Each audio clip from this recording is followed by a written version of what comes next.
And today we're asking the question, how far back into your past do you have to go to figure out where your pattern started? That's right. So, and we're going to talk about that because people are curious about past life regression. So we're going to talk a little bit about healing in this life and potentially other lives.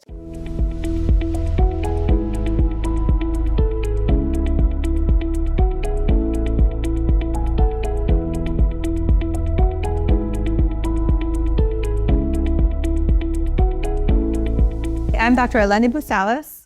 I'm Dr. Lauren Fisher.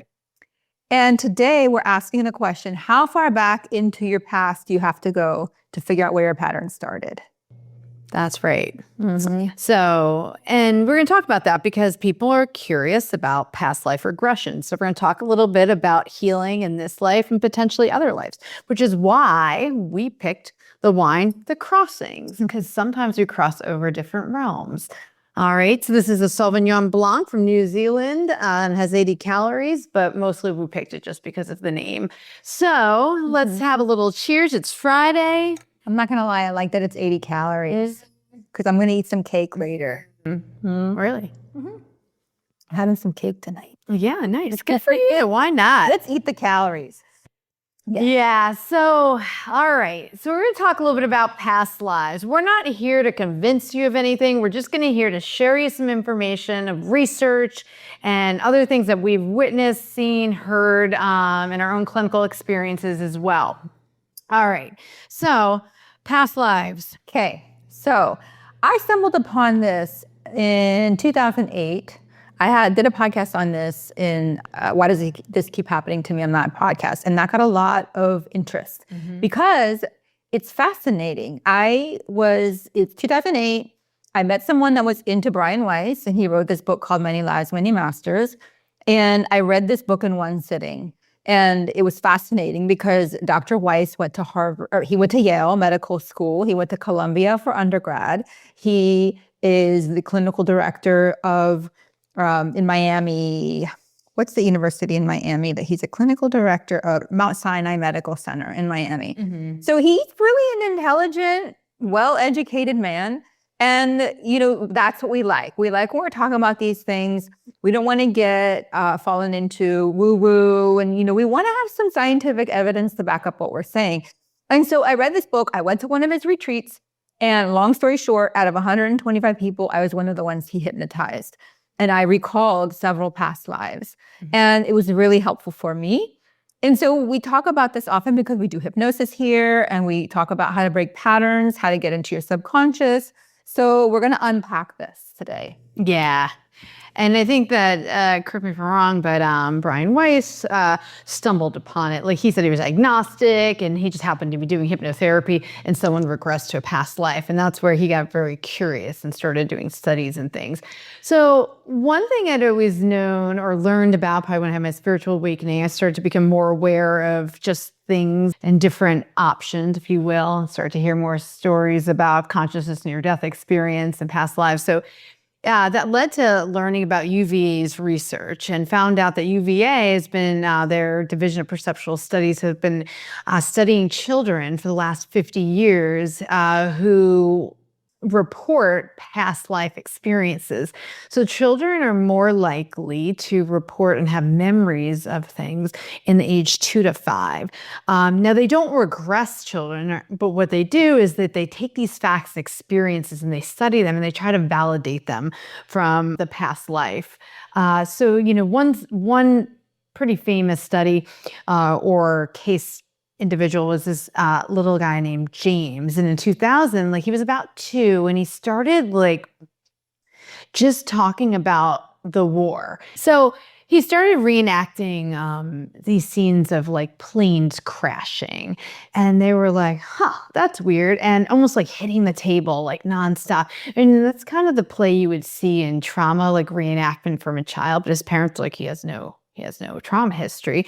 So, they're like, oh, this is interesting behavior. But then they went to this World War II museum, and he was just like fascinated, like 2.5 with everything going on. And he was like looking at all the models, almost like he had this like knowledge of it.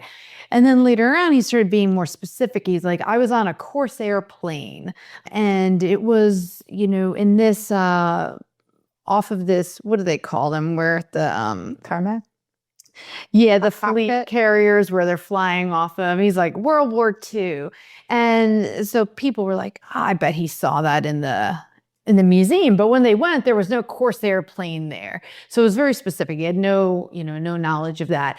And then he started to say that he had, he mentioned the name of the carrier, Natoma, and he was like, I died in this crash, and Jack Larson was there. So it's like very specific details. So they started doing the research, and they could actually validate that this was in World War II. Then the South Pacific, there was a carrier named Natoma, and a plane that went down, Corsair, and that this Jack Larson guy was in the plane next to him. So this is just one example, which, I mean, you're either going to believe or not believe, and we're not here to convince you, but there are like 2,000 different studies of this, of just children spontaneously reporting details and memories. And you may even know someone in your life who has these experiences.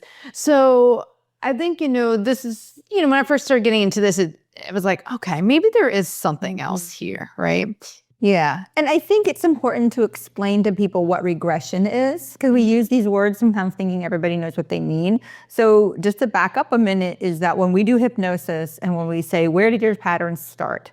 So let's say a person has like a phobia or something that they're struggling with. Let's just take a phobia, which is what happened with Brian Weiss. There was a woman who had a phobia of choking. And then you take it back to the earliest time in your life where you recall having the same or similar feeling. And so we regress people in hypnosis, and oftentimes they go to their childhood. Well, by accident with Brian Weiss, this woman went before this life. And that's happened to me as well in hypnosis, not just as a person being hypnotized, but as a person that is hypnotizing others. So you go back to the very first time and you end up in another life. So you recall, this is what happened. It's like, I died from choking or I died from drowning. And what happens is, with the regression, you don't know where you're going to end up, right? Like when we start the regression, you just say, go all the way back, and you can say as far back as you need to go. And so I recalled going to another life and being a Native American Indian. And I don't really know anything about Native American culture, but in this regression, much like James, I saw details. I knew details about, I was a man, I was a hunter, not a good one. That's what was my problem. I felt insecure because I was a poor hunter. And as a result, my family hierarchy was lower in the tribe. And I felt really insecure about it. But I developed this knowledge to be a healer, a medicine man, and taught the tribe that everybody is valuable in some way and that you cannot hunt if you don't have the person making the weapons, or the person making the cots, or the person painting the tents, or the person gathering the food and cooking it. So it was like this interdependence thing that happened. And I recalled that that was the meaning of that life. So then you get pushed to the end of that life. What is the lesson to be learned? And that was the lesson for me. And so I went to the Museum of Native American History in DC because I wanted to see what I saw in my mind, just to confirm it. In particular, the cots. I don't know why this was like stuck in my memory when I was in this regression. I saw exactly how the cots were made. Yeah. And I saw exactly how the tents were made. So I wanted to go into the museum and see. So that was like my experience of it. Yeah, it's pretty fascinating. Yeah. Yeah. One of the other memories I remember too, but that was the most significant one. Yeah.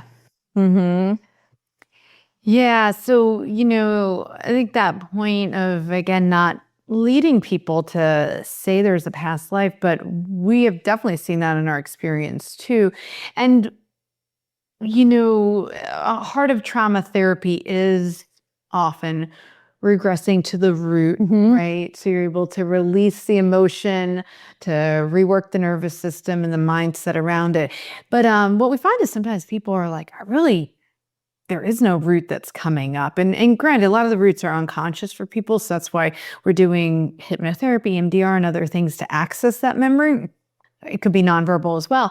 But sometimes people just have this fear or phobia that came out of nowhere. They're like 20 and all of a sudden they're like, I'm terrified of water, and they're like, I don't know why. And so sometimes these indications of things that they're like, it just doesn't make sense to them in this life. And we find when you just start regressing back, they might float back to something else. Yeah. Yeah. And, the question, the controversy is this, like, how do we know? And this happens in hypnosis too, where people recall a past life and they're like, how do I know I'm not making this up? Very valid. And what Dr. Weiss would say, it doesn't matter. It doesn't matter if you're making it up. It doesn't matter if it's metaphor, if it's symbolism, if it's fact, or if it's just your imagination. For some reason, your subconscious is bringing this up into your awareness, and it's related to what you're trying to process. And as a result, your symptoms are improving. That's the point. Yeah. So we don't get caught up in that. Is it real? Is it real? You're like, it doesn't really matter if it's real. Right. If this person had a phobia of choking and now they don't, does it really matter? Right. If it's real. Yeah. And I think in some cases for people, like the recognition or realization, if this is what they choose to believe, that there are many lives and many lessons, there's a narrative and understanding of like what their path is, what they're to learn, it puts us like, what am I here to learn in this life? So it's almost this active like way in which you approach life versus being a victim. Yeah. And I think the word you just used, narrative, is really important, because when we do trauma work, the narrative of the trauma is so important. So it's a narrative that you're coming up with this story. Yeah. And then as a result, not only are you telling it from this past life perspective, but you have a separation from it. Like oftentimes people have a hard time processing trauma because they're too blended with it. Like they're too triggered by it. And so we try to find ways to separate and unblend, we call it, from that event in order to process it. So this is like another way to unblend from the traumatic event and then process it the way you would in any other trauma modality in therapy. Yeah. Right? It's interesting, like going back to those kids from UVA, they show that like 70% of them who recalled past lives had died in some traumatic way. It was like murder, suicide, or like death, just spontaneous death of some sort. And that 30% of them actually had a birthmark or something that was indicative of the way in which they died. Yeah. And so they had these marks, but also like corresponding phobias also. So I just think it's, again, interesting because it's these children who haven't lived large lives, right? I'm sure they're ruling out for trauma and things like that too. So there's evidence of something. So that's what makes me, more open to the fact that it is possible, it's real. But like you said, it really doesn't matter if it's real or not. It's what happens and what shifts for people. And, one thing I had my own experience now, we do ketamine-assisted psychotherapy, and that works with shutting down your defenses to process or to access your unconscious. So it's a natural thing for trauma. But what happens, and has happened for me and some other people, is they just start slipping into past lives. And it's really fascinating. And for me, I had this like experience because when I started practicing ketamine, if you've listened to our other podcast that we have about it. Yeah, I'd never done any drugs before. So when I was actually doing medicine, but not done any street drugs. So when I was doing it, all of a sudden I just had this anxiety like, oh my gosh, are we just getting people high? Is that what we're doing? Are we going to lose our licenses? Like all this anxiety started coming up. And then I'd come out of it and I'm like, no, I don't think that. But I'm like, why is this anxiety here? Now, Lainey knows I've been legal Lauren for a while, like about our practice, making sure everything's in order. I come from a family of lawyers. So I just thought it was that. But there was something around this ketamine. And granted, it was a little bit controversial in some ways, public perception, but it's a very, very safe drug. It's FDA, regulated. There's a lot of research behind it. Like it's legal for us to practice. So there's no real reason for me to have this much anxiety. So I did this regression for myself. And what happened is I just had this clear image of like, it feels like it was like the 1860s and definitely you and I, we've known each other many lifetimes, we believe. And we had this like apothecary, and we had herbs and tinctures, and we had this great store, and people were like almost like the medicine woman you talked about.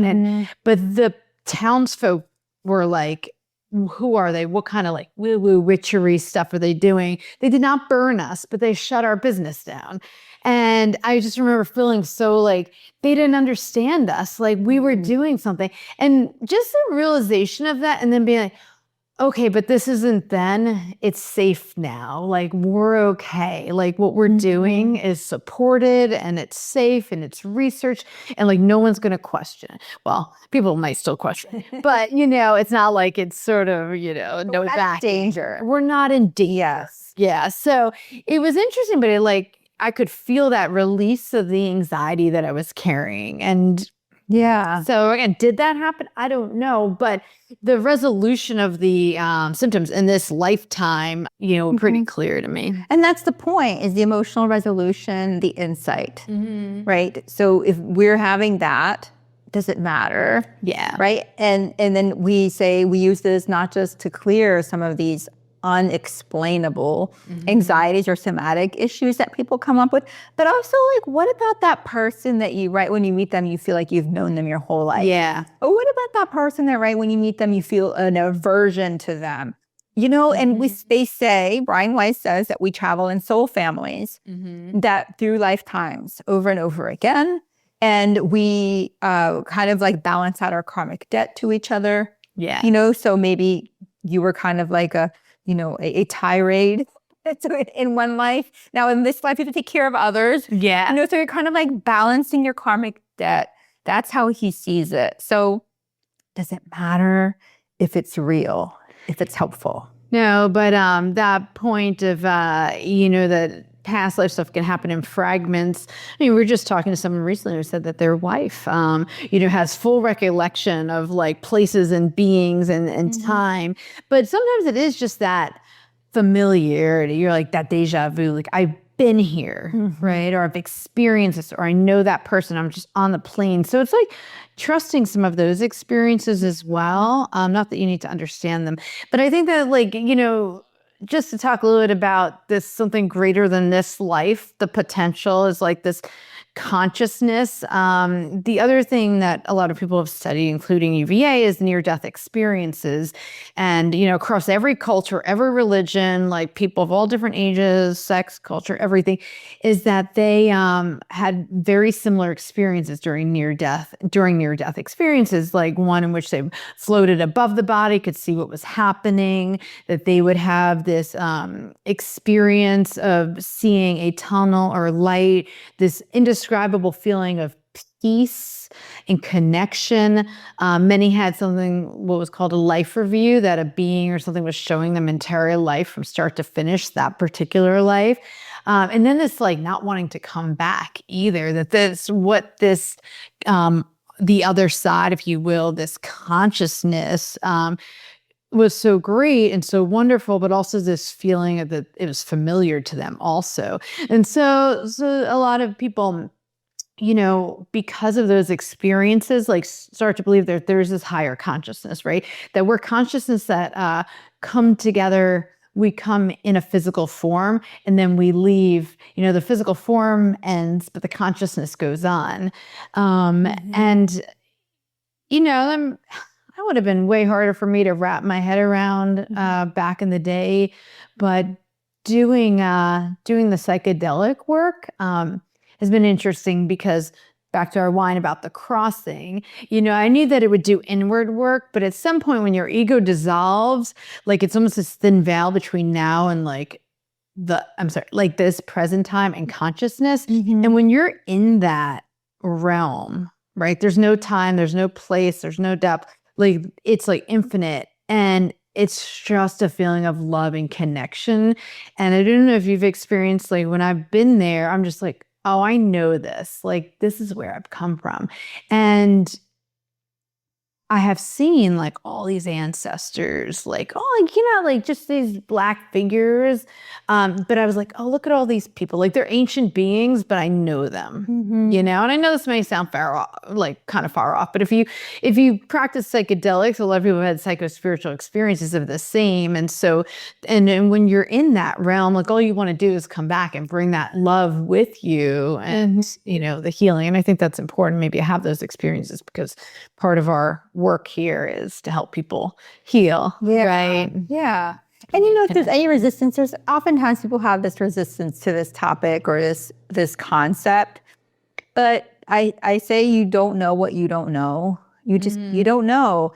And how do you explain? How do you find an explanation to say, okay, this person died for 10 minutes. They were resuscitated, and then they described what happened to them in the room next door. Yeah. You know, in the operating room next door. Or this child who's 4 can speak Swahili. And they've never studied. They live in Ireland. Like, how do you explain that? Yeah. There's 2,500 documented cases of this in UVA. And I want to, you know, clarify, they don't do past life regression there. They study near-death experiences, but this is just a tool for us to get there. And so this is the rub, right? Is that it's not a scientifically proven thing, but there is science to support it, and there is evidence to support it. And so how do we reconcile the science, which is the universal language of everyone, right? We take science, but then looking at these experiences that are common among whether you are a Christian or a Buddhist or a Hindu or a Jew or agnostic, or whatever you are, that people report the same experiences when they have a near-death experience. So there has to be like something about what you're saying. You don't know what you don't know. Yeah. And like, why are people so resistant to accepting it? This is a possibility. No? What do you think? Well, this is where it makes sense to me that there's Brian Weiss's Many Lives, Many Masters, that there's some young lives and there's some medium and there's some old teachers. Like, I feel like Elaine's been around for many lifetimes. I feel like you're a teacher in my lifetime, but I also know I've lived other lives as well, because there's this one documentary, I can't remember the name, but they went around and just asked people randomly on the street, do you believe in an afterlife? Nope, heck no, this is it. Someone else is like, of course there is. You know, there's the responses of like, maybe. Someone just, I absolutely know. And others like, this is it, because that's their only narrow view, right? And again, maybe they have lived a lot and that's their lesson in this lifetime. But I think that I could see that there's different levels of like maybe actualizing over lives. And like, you know, and I wasn't thinking like this from where I was born, but you know, I had the biggest hardship in my life, fortunately and unfortunately, was, you know, my mother dying when I was in my 20s, and, you know, not resolving that grief. Thought I did, right? But I was just bypassing it. And then when that all came up, that was like when I kind of broke open, because I was disconnected. But also it opened up just this, you know, I'll say that's kind of when my spiritual awakening was, because I just started having people in my life, including you and mediums and psychics and different people. But I started reading, and I was telling you this earlier, that I don't know if anyone's ever heard about the ancient like schools of like mystery in Egypt. And they, don't ask me how I came across it, but I started looking and reading into this, and it was in 2600 BC up to like, you know, 400 CE. And it was all about these people on the quest for consciousness and understanding and spirituality, and making sense of like their lives and their existence. I'm like, oh my God, we've been doing this for thousands of years. Like, always, this has been probably in every religion has been like the quest. Like, this is not a new topic. So it's interesting to me when it seems not even in someone's realm of consciousness yet, you know, and maybe they just haven't hit their point in life where they're even thinking about that. But but it felt very familiar when I was reading the materials as I was first learning. I was like, oh, I'm like, this makes sense. It's ancient. Yeah. Yeah. And, you know, it's so important. The reason we're bringing this up, because we keep talking about being holistic, right? And holistic psychologists, and then addressing the person, mind, body, spirit. So this is the spirit part. So we're talking about the biology of treatment and psychotherapy, looking from the brain and the cognitions and the thoughts and the neurotransmitters and the neural pathways and all that. And then we go into the body when we're talking about EMDR, and then we go into the soul. So with everything, we're looking at patterns. The patterns we keep repeating, the patterns we keep recreating. What is subconscious? How do we bring it to the conscious? And so this is another layer. So, if you kept listening after you heard this about past life regression, you're gonna understand it's just a deepening. Like you go deeper. We're not just looking at the patterns of, like we were talking about this in our last podcast about relationships and anxious avoidant attachment. Now repeat that in our adulthood. But what about from another life? What about the feeling of powerlessness or trauma from another life? Or even now, there's all this research on epigenetics. Yeah. And that there's trauma stored in your genes, I believe they say for 4 generations. So, if your great grandparent suffered from, I'll just say drowning, then you have a phobia of swimming, but you've never even seen an ocean, right?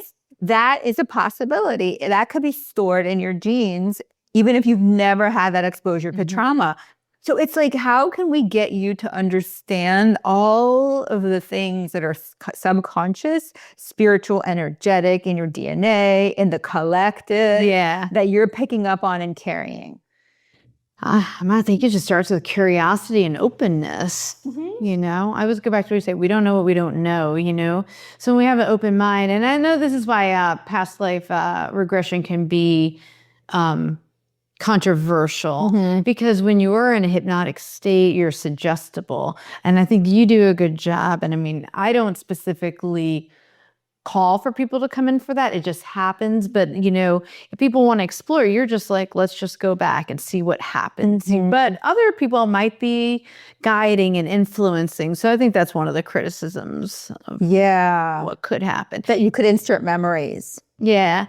Well, we didn't talk about this for the podcast, but I'm going to throw it out there. Like, it makes me wonder, I've definitely gone to spiritual advisors and mediums, but a lot of them want to tell you what your past lives were about. And I wonder if that's like helpful or not.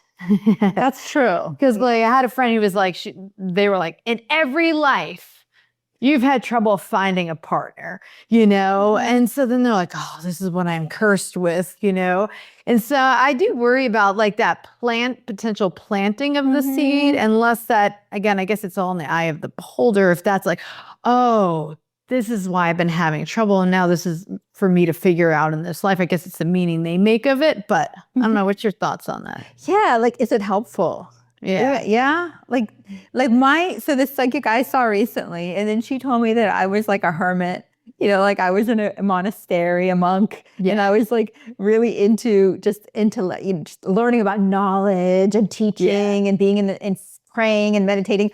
And then I became really disgruntled by the greed of the church and, just all of the things these expectations. And so then I got really upset.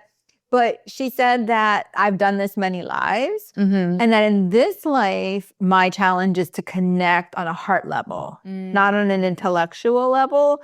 And so she's like, all your relationships, like aside from your work, your purpose of acquiring knowledge and spreading it, it's to have love in your life. And like, that was helpful for me. Yeah. Because I was like, I feel both of those things. Yeah. But what if she had said, you lost all these people and now you feel lonely and you're going to be lonely for the rest of your life. Like, that's not helpful. No. Right? No. So it's like, it's thinking about how are you going to integrate this, process it, have some insight. And then the ultimate point of this, when Dr. Weiss does it, is he says, okay, progress to the very last moment of your life. What was the lesson? That's the lesson. And when you get the lesson, you're going to stop repeating it. Yeah. Otherwise, here we go again. You're going to do it again. And you're going to be a hermit again. Yeah. Yeah. So I think that's the point. How do you stop repeating your patterns from all the lives? Yeah. Or from all the ages, or from all of dating patterns, or, whatever we're talking about. Yeah. Yeah.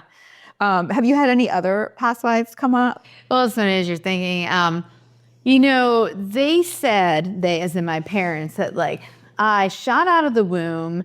I just up and walked at like whatever 1.5. They're like, we didn't even see you really crawl. You just up and walked, and I was Miss Independent, and I was like, don't hold my hand, but then I'd fall and like skin my knees, and they'd be like, you know, and but that's been a big, my personality. Like, I don't need anybody. I got this. I'll do it myself, right? Yeah. And so, you know, my dad's really open. I'm always talking to him. I'm like, what happened in the crib? What happened in the womb? I'm like, what? Because the thought is if I developed a little bit of an avoidant personality, like hyper independence, like why? What happened? And allegedly a loving mother. Right? I remember my mother being loving, like grandmother, father. Like I'm like, did they leave me in the crib what happened? Were you at work? And he's like, no. He's like, you were loved. And I was still like stuck that there was something pre-verbal because of course we're psychologists. We're always doing our work. We talk about this all the time. We're like, what do you think that's from? Why? And so in this ketamine journey, I, you know, what happened was I just heard it clear as day. It's not from this life. Just clear as day. I don't know whose word or what it was, but I was like, oh, and there's a little bit of relief from that because I was feeling like I was blaming my mother, and poor woman is deceased and not able to defend herself. My mother would be like, are you kidding? So, but someone had told me once that in like a most recent past life, I was like a loner, and I did think that I lived out in like the woods and the mountains, which doesn't sound like me in this life. I can't imagine living out there, but just sort of bringing something in. And so, you know, I don't know the source per se, but it did help me realize this, whatever this is, definitely a lesson is the opening of the heart, like you said, because the heart feels closed, like that opening to rely and let others take care of me and to be loved and to love fully, you know, something I've been like constantly like working on, but there is no origin in this life. So it's fascinating. Yeah.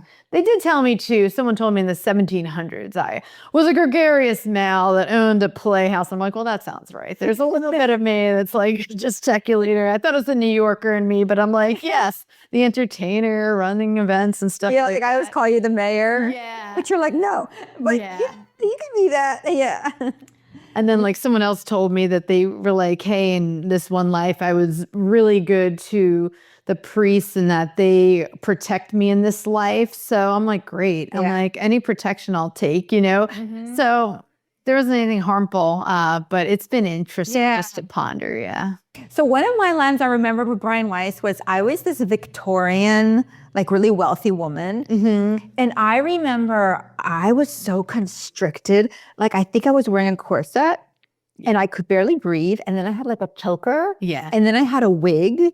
And then I had all this jewelry and these little tight shoes. And I just felt so constrained. And I got this insight about like status and wealth and how I felt like, oh, I have all of this, but I'm actually completely trapped. I'm in jail. I'm like my body, my life, like everything is constricted.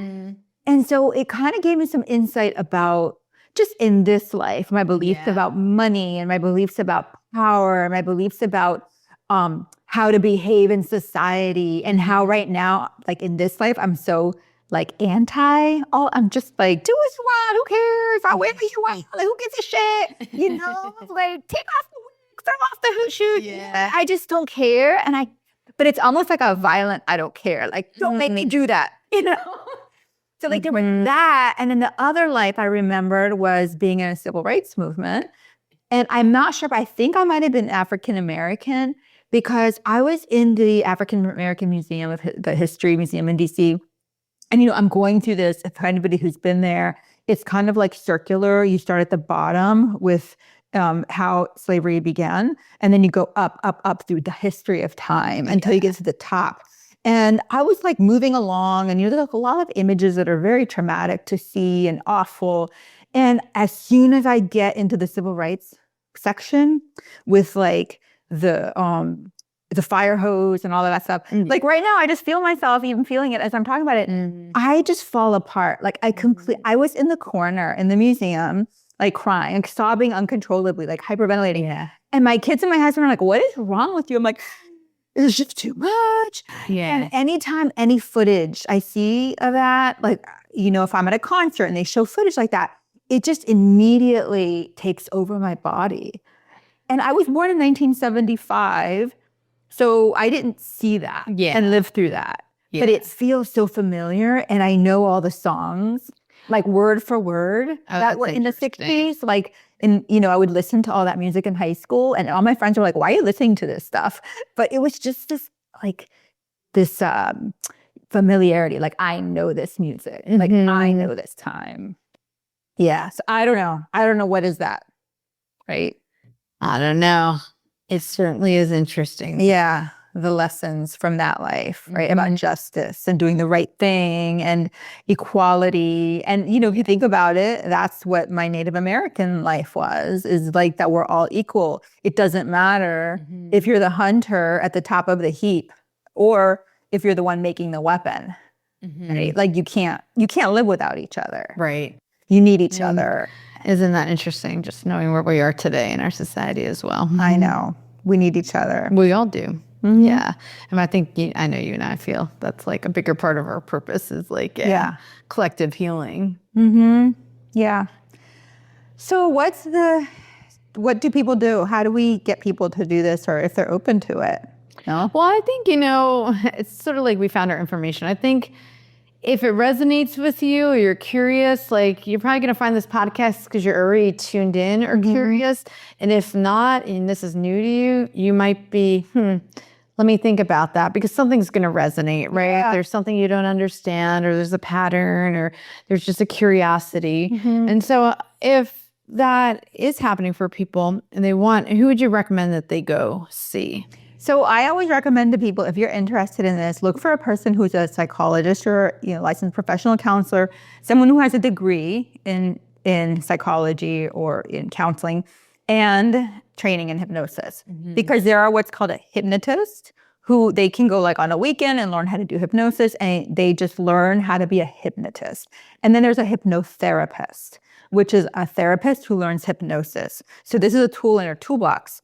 This is not, oh, I went to a 3-day training and I learned how to hypnotize you, and now I'm going to go into your past lives. They're not really trained to delve into your trauma with you. Now, if you want to just like quit smoking, or if you want to stop eating cake, go see a hypnotist, But if you want to dig into your trauma, I would say go see a hypnotherapist. That's just like my biggest recommendation. And there's not that many of them that do both, but there's actually the place that trained me, it's called ASH, American Society of Clinical Hypnosis, and they only train licensed therapists to do hypnosis. So I'm wondering if they have a directory that people can look into to find licensed therapists that do hypnosis. Yeah. Yeah. So that's my takeaway. Just try it. You don't know what you don't know. You don't know what you don't know. What we do know is it's Friday and we're drinking some wine, and this has been a great day. Yes. Yeah, good discussion. I mean, this is the kind of discussions that will go on for centuries, right? Yeah. Because we're never going to know it all. In fact, we're probably only going to ever know a portion of it while we're alive. Yes. So let's go to happy hour now. To happy hour. Take care. So I got a question once that was like, are we cursed then? So if this is from our past life and this is our cross to bear in this life, are we cursed? What do you think about that? I'm having a reaction to the word curse because it feels like that's something that someone put onto you and that you're going to have to carry. And maybe that's just my feeling. But I think what we can say, maybe it's just a matter of semantics. Like you're carrying something from one life to another. It's a recognition of it, right? It's what is it that needs to be healed for our own like soul learning. I think it's more, not necessarily, because the curse thing feels kind of permanent to me. Yeah. Or like somebody else has to do something to take it away from me. Yeah. But I think of it as this is a consequence of something, and then you can do it differently next time. Yeah. So it's kind of like the kid that went and touched the stove. And it's like, you just touched the stove and you burned your hand. Are you going to do that again? No, I'm not going to do that again. Like, you could, but it's, I mean, that's like a very concrete, but I'm thinking, okay, so if somebody was murdered in their past life and now they have a fear, an unexplainable fear, but there is a lesson to be learned from that. And so now I'm going to do things differently, or I'm going to be more compassionate, or I'm going to put more boundaries, or I'm going to be more, you know, I don't know. I think if we have a specific example, then you can fix it. Or you can break it. Right? You hit it on the head. I think cursed feels external and something that's not going to change. Yeah. But you know, one more thing is, what was it? Gary Zukav. Gary Zukav wrote The Seed of the Soul. And what he talks about is kind of more that you are cursed in a way. I mean, he doesn't use that word, but he says, okay, so if you see the homeless person on the street, don't feel sorry for them, because they're actually rebalancing their karmic debt in this life. And they need to do that in order to make up for what they did to others in a past life. That karmic debt has to come back in balance. So I guess the question is, do you have to live your whole life like this, paying back your karmic debt? Or can you just learn the lesson and treat people better in this life, and you don't have to go your whole life as a homeless person? I don't know.